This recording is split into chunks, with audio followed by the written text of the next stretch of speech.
Bine v-am regăsit în bucătăria Loredana. Pentru astăzi vă voi pregăti o ciorbă de perișoare.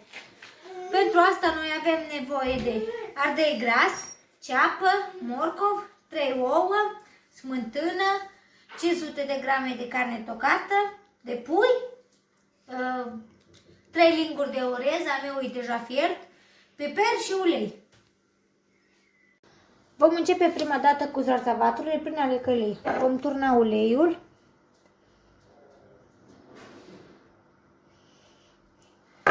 După care zarzavaturile, ardeiul gras, ceapa și morcovul.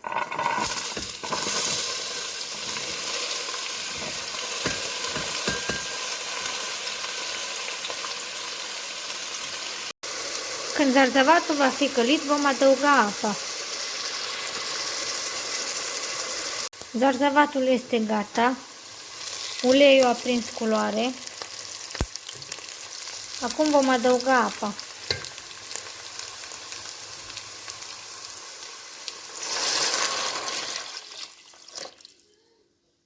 Cât timp fierbe apa cu zarzavatul, mă voi ocupa de perișoare. Deci turnăm carnea tocată cu orezul împreună.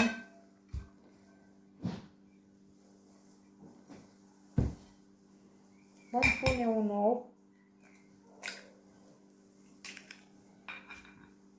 piper, sare, ingrediente după gust și o lingură de făină, am uitat să menționez.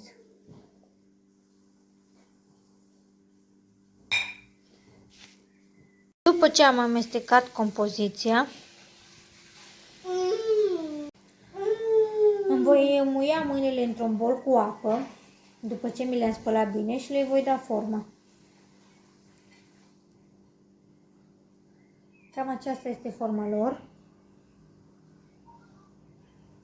Și voi continua cu restul.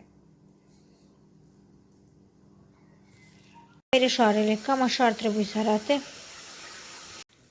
Zarzavatul este fiert. Vom da oala deoparte și vom adăuga perișoarele, una câte una, pentru a nu se sfărâma. Perișoarele au fiert.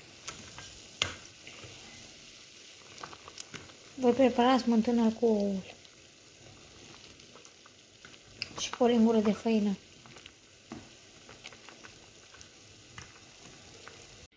Am adăugat oul și smântâna. Acum o voi condimenta după gust, cu sare, vegeta, peper și oțet sau lămâie.